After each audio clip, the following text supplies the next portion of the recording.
everyone, I hope all of you are fine. Today we start class 4. Subject है ENV.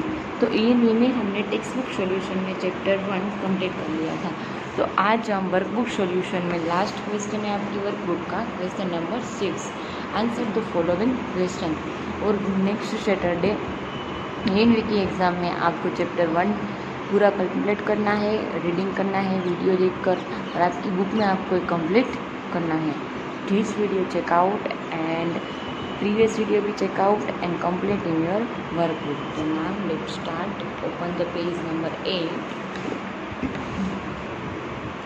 तो मैं आपको यहाँ पे क्वेश्चन दिखाती हूँ और उसका आंसर मैं आपको नेक्स्ट बुक में बताऊँगी. वो आपको आंसर यहाँ पे राइट डाउन करना है, कॉपी करना है. ओके, चलो. Imagine what difficulties would be there if the bridge was there.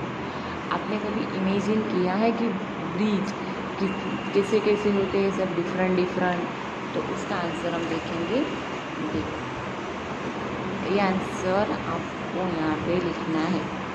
Head the bridge not being there, everyone would have faced great difficulties in crossing the river. They would have had to cross the river in a boat. हाँ, different होते हैं bridge. एक पानी के नदी के ऊपर से होता है क्रॉस करने वाला.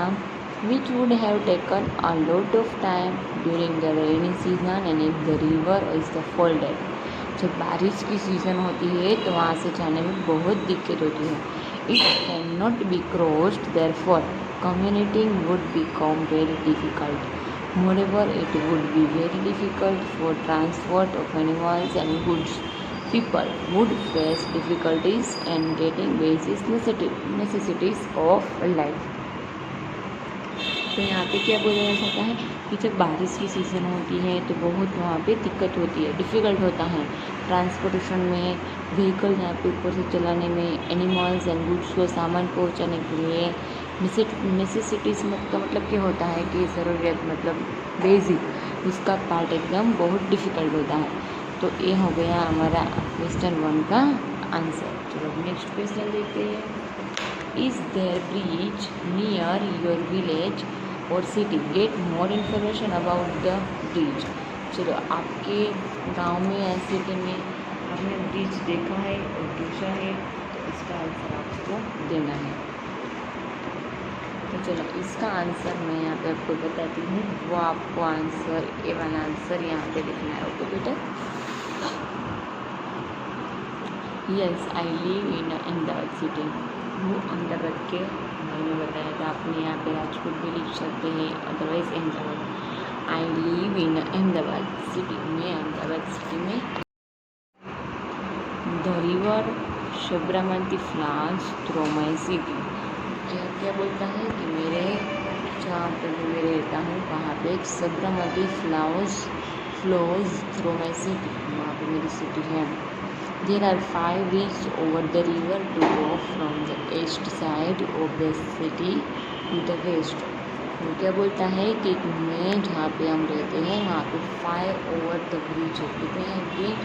5. नदी के ऊपर होते हैं ना वो bridge. West end from the west side to the east. एक वेस्ट साइड है, एक ईस्ट साइड है. These are now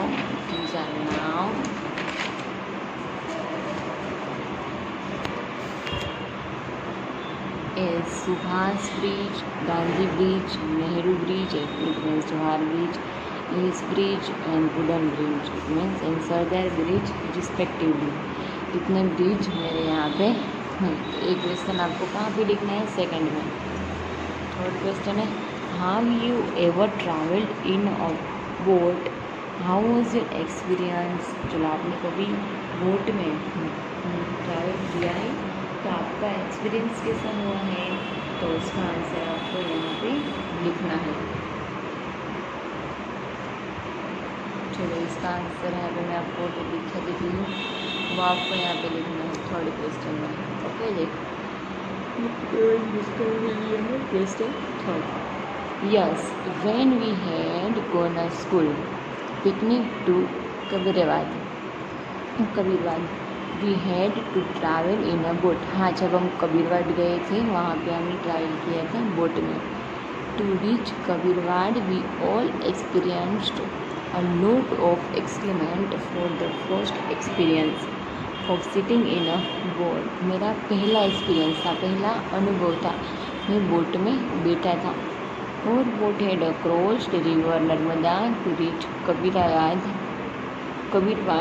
when we were in the middle of the river और boat was मतलब नर्मदा नदी से पार करके कबीरवाड़ जाता है, फिर वहाँ से मिडल में रिवर आती है, वहाँ पे नर्मदा से कबीरवाड़ जाने के मिडल में जो नदी आती है, रिवर आती है, उसमें इस बोट में बैठकर हम कबीरवाड़ पहुँचे थे नर्मदा से। Rocking these away, they blew to the frost and moments of water. At that time, we felt a little afraid, overwhelmed. We had a lot of fun and enjoyed our sleep fully. फिर वहाँ पे उसने enjoy किया, बहुत मज़ा आया। चलो fourth question है, what gives you take when passing through jungle. आपने जंगल को पासिंग किया है तो उसका एक्सपीरियंस आपको कैसे लगा, वो आंसर लिखना है। तो ये आंसर आपको बेटा हैंड राइटिंग बहुत स्मॉल करना होगी ताकि आपका आंसर इसमें आ जाए। चलो ये है क्वेश्चन नंबर 4 का answer. Our should take the follow care while passing through jungle। चलो फॉलोइंग मतलब क्या क्या उसमें पालन करना पड़ता है, क्या क्या ध्यान रखना पड़ता है जंगल को पार करते हुए। Many animals live in a jungle forest. Forest मतलब जंगल में ढेर सारे एनिमल्स होते हैं। These animals can attack use so we must be very careful. कई एनिमल तो ऐसे होते हैं वो सीधे हमारे पर हमला कर देते हैं, अटैक कर देते हैं, तो बहुत ध्यान रखना पड़ता है। Second point, pathways in jungles are never straight. They have many twists and turns, ups, downs, and surrounded by many trees with thick foliage। फिर वहाँ पे क्या कहते हैं, बड़े बड़े ट्रीज भी होते हैं। So one must move very careful, बहुत ध्यान रखना पड़ता है। Third one, one should never eat any straight fruit without any identification in a jungle। Fourth, one should also be careful about poisonous creatures like snakes, scorpions, etc. while crossing a jungle. Thus, one should always take care and stay alert all the time while crossing a jungle। जंगल को cross करने के लिए बहुत दिक्कत हो रही होती है। नेक्स्ट क्वेश्चन है 5। What difficulties do children living the mountains area face while going to school?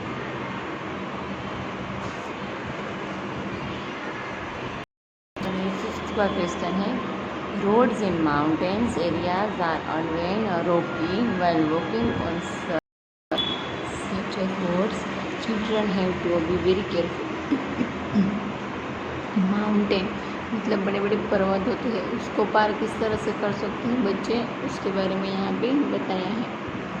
Mountain को पार करके स्कूल जाना पड़ता है। Sometimes children hold their feet, sometimes the children falls down. Reaching school takes a long time. These are the difficulties which children living in the mountains areas face while going to school। Next question है, in which areas in the facilities of the ropeway.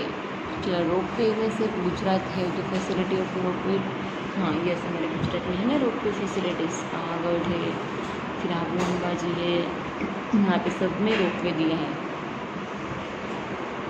वो facility आपको दी गई है, वो किस तरह से पार करके हम पहुँचते हैं वो लिखना है। ओके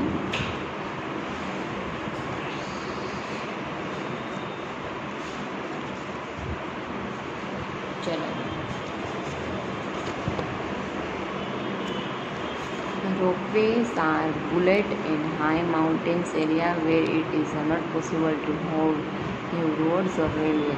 रोपवे का यूज़ कहाँ पे होता है जब पॉसिबल नहीं होता है माउंटेन में ऊपर रेलवे या रोड्स के कुछ नहीं होता है। रेलवे मतलब रेलगाड़ी नहीं चल सकती, ट्रेन नहीं चल सकती, वहाँ पे रोड नहीं होता है, तब पॉसिबल नहीं होता है, तब माउंटेन के ऊपर रोपवे बनाए जाते हैं। Also walking on such paths is very difficult and time consumed in a Gujarat ropeway are seen at Ambaji, जो मैंने आपको बताया ना, Pavagadh, Saputara, in areas like Kashmir and Ladakh, there are deep rivers and valleys. Children use ropeway to go to school. Pavagadh, Ambaji, Saputara, वहाँ पे Kashmir and Ladakh,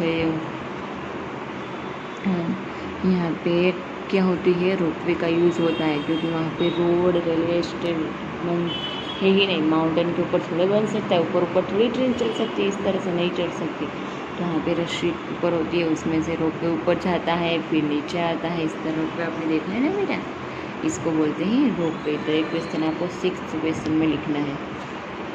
next question है how are people who cannot see able to a road। चलो people लोग क्या सी नहीं किया, क्या किसे रेड नहीं किया है, रेड।